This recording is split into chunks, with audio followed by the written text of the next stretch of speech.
Alors, le City Lab, c'est un événement qu'on a co-organisé avec les membres de l'Alliance, l'école centrale, l'école d'archi et Audencia, bien sûr, ainsi qu'Audencia Sciencescom. C'est un événement qui rassemble une centaine d'étudiants et qui sont rassemblés en 10 ateliers autour de 10 partenaires pour inventer la Smart City, la ville intelligente de demain, et puis en passant déjà par des solutions aujourd'hui. Ça rentre complètement en adéquation avec mes thèmes de recherche, la perception de la ville, la structuration des données sur la ville et comment faire en sorte en fait, qu'on puisse évoluer dans une ville plus intelligente qui est faite à la base d'êtres humains qui soient plus intelligents. Parce qu'elle n'est pas uniquement basée sur la technique, elle est aussi et beaucoup basée, je dirais à 80% sur l'humain. Et c'est ça qui est très important. C'est pour ça qu'aujourd'hui, on fait en sorte que tous les étudiants ici apprennent à se connaître, apprennent à découvrir l'autre, parce que c'est au sein de cette altérité en fait, qu'on pourra construire la ville intelligente. Le premier jour correspond à la rencontre entre les acteurs, partenaires, porteurs de questions, les étudiants et les établissements. Et à la fin de cette journée, une question est partagée et doit arriver à 3 concepts qui sont des propositions de travail. La deuxième journée, c'est le développement d'un concept qui est retenu suite à la première journée. Et puis la troisième journée, c'est la mise en forme finalisée avec un pitch et une présentation publique de ce concept développé. Ce qui est quand même une première sur ce type d'événement, on est sur 5 programmes. Donc on a 5 programmes différents qui viennent travailler avec nos 10 partenaires et ça s'organise en proximité aussi avec les entreprises. En tant que porteur d'offres chez Capgemini, je trouve ça quand même extrêmement intéressant parce que c'est la première fois en fait qu'on a une initiative qui réunit plusieurs écoles. Je pense que ces 3 jours, ce hackathon peut être un véritable accélérateur dans la réflexion qu'on peut avoir sur les solutions pour les villes intelligentes. Là actuellement en fait ils sont en train de bosser sur les utilisateurs qu'ils doivent adresser justement, donc sous forme de persona, et d'essayer de prioriser en fait leur audience pour derrière s'en servir de base pour dresser un parcours et servir de ce parcours comme base pour réfléchir sur le dispositif qu'ils doivent mettre en place. L'objectif derrière, c'est quand même de répondre à des frictions utilisateurs, simplifier en fait la vie des utilisateurs à travers un service. C'est intense, c'est très bouillonnant et c'est très agréable de travailler au contact des étudiants qui n'ont pas le formatage et les préjugés qu'on peut parfois trouver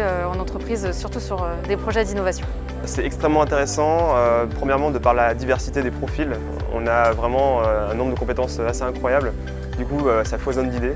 C'est hyper enrichissant dans le sens où on est dans une équipe pluridisciplinaire et on doit effectivement se montrer expert dans notre propre domaine, mais en même temps, le plus important, c'est aussi d'apprendre des autres domaines, des domaines qu'on ne connaît pas du tout. Il y a une richesse dans les échanges, effectivement, on n'a pas les mêmes façons d'aborder les sujets, les projets. Il y a un côté très dynamisant. C'est la première fois que je dois animer une équipe, donc ça me permet déjà de voir, rien que par rapport à hier, je sais qu'il y a des petits trucs que je ferais mieux de faire pour que ça fonctionne, d'autres qu'il faut plutôt que j'évite. Donc ce que j'en retire, c'est pas mal de trucs et astuces pour arriver à gérer une équipe et à faire en sorte qu'on puisse délivrer des livrables à temps. J'attends qu'ils viennent nous bousculer dans nos certitudes, qu'ils viennent nous imaginer des solutions auxquelles on n'avait pas forcément pensé, qu'ils apportent le regard de leur génération sur nos problématiques et qu'avec leur logiciel, comme en journalisme, ils nous proposent un angle différent qui nous permette quelque part de co-construire des solutions auxquelles on n'avait pas forcément pensé de notre côté. Le fait de réunir comme ça toutes ces compétences nous intéresse pour glaner des idées et puis aussi pour concrètement les réaliser, ce qu'on va faire à Nantes. Je pense que c'est intéressant de croiser les différentes connaissances. Du coup, après, quand on rentre dans le monde du travail, il y a une sorte d'interconnaissance qui puisse se créer entre les différents acteurs et qu'on puisse peut-être mieux communiquer entre nous et mieux comprendre les objectifs de chacun. Déjà, je vois le fait d'avoir bossé avec une entreprise et en fait, on travaille vraiment ensemble. Ils ne nous ont pas livré leurs problématiques et puis nous laisser travailler seuls. On travaille vraiment avec eux, donc c'est vraiment intéressant. Ça se passe bien, c'est très intéressant, on a une bonne équipe là. Chacun apporte un peu ses compétences différentes pour mener le projet à bien et ça, c'est intéressant. C'est une expérience assez forte puisqu'on est là de 9h à 19h en train de travailler ensemble et à donner des idées. Puis c'est une autre méthode de travail, je pense, que celle qu'on apprend en école d'ingénieur. Je trouve que c'est une ambiance géniale, créative, innovante, avec beaucoup d'idées qui fusent. Avec la découverte en fait, d'étudiants aussi passionnés qui ont envie d'avancer et qui se projettent aussi dans des dispositifs innovants et numériques. Là, on est sur le 3e jour qui est un moment crucial. À 15 h, il va falloir pitcher et convaincre sur son projet. Les équipes sont vraiment en train d'essayer de trouver les mots les plus justes, les images les plus convaincantes pour rappeler les problématiques, les incarner, les faire vivre, expliquer les solutions auxquelles ils ont pensé et prouver aussi que les partenaires qui sont venus travailler avec eux sont les mieux placés pour ces solutions et pour répondre aux problématiques qui étaient posées au départ. L'ambiance est très bonne et tout le monde est sur le pont, ça accélère et tout le monde est motivé pour présenter au jury le meilleur des pitchs possibles. It's quite hard, it's quite tough because we really need to find the good words to express an interesting idea and to express a project and to make people want to know more about it and want to try it. I hope we'll be doing fine. Normally it should be okay.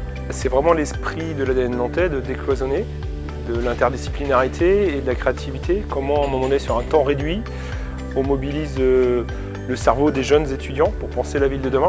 Eux, ils sont beaucoup plus libérés dans leur esprit, je pense. Et surtout, ils ont peut-être un temps, voire 2 temps d'avance. Donc moi, j'espère vraiment être agréablement surpris.